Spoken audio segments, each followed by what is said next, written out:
કે જો મેં મીનુ સાથે લગ્ન ન કર્યા હોત તો આ મારી લાઈફમાં જે સારી વસ્તુઓ બની એમાંથી એક પણ ન બની હોત। અને લાંબો જવાબ એ છે કે મેં મારા અમુક મિત્રોને જોયા છે કે જે એમની આખી જિંદગી નાની નાની કડવાશમાં કાઢી નાખે છે અને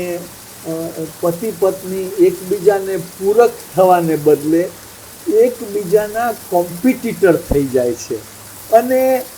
તું સાચી નથી હું સાચો છું, ના ના તું સાચો નથી હું સાચી છું, આવી ગડમથલમાં જિંદગી જતી રહે છે। તો મીનુને પહેલું તો એ કે મને મીનુ માટે એટલો બધો પ્રેમ હતો પણ સામાજિક સંજોગોને કારણે એવું હતું કે આ લગ્ન તો શક્ય જ નથી, એનો મને બહુ જીવ બળતો હતો। મેં એક વાર્તા લખી હતી, એક એબ્સોલ્યુટ લાઈફ, એમાં એનો હીરો કહે છે કે મારા દિલમાં અધૂરી ઈચ્છાઓ એટલી બધી ખડકાઈ છે અને દર વર્ષે હું અધૂરી ઈચ્છાઓમાં એક એકનો ઉમેરો કરતો જોઉં છું। તો મેં એ વાર્તા લખી હતી પણ મેં કીધું કે મારા હીરો જેવી મૂર્ખામી મારે નથી કરવી। મેં કીધું કે અધૂરી ઈચ્છાને હૃદયમાં વધવા દેવી નથી અને આખી દુનિયાની ચિંતા કર્યા વિના અમે બંને લગ્ન કર્યા અને મને એમ થાય છે કે જો એ મેં ન કર્યા હોત તો આ અધૂરી ઈચ્છાએ તો મારું જીવન બગાડી નાખ્યું હોત। એકવાર રમેશભાઈ હું વર્ષો પછી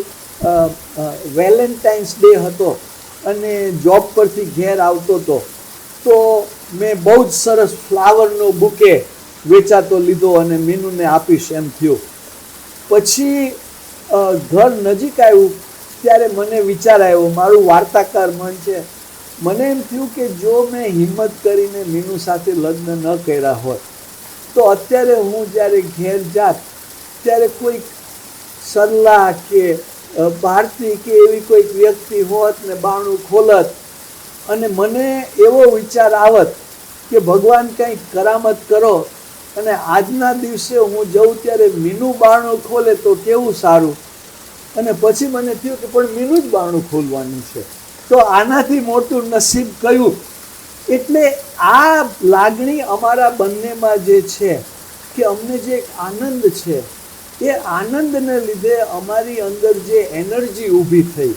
એ એનર્જીને કારણે મને ઘણા સક્સેસીસ મળ્યા।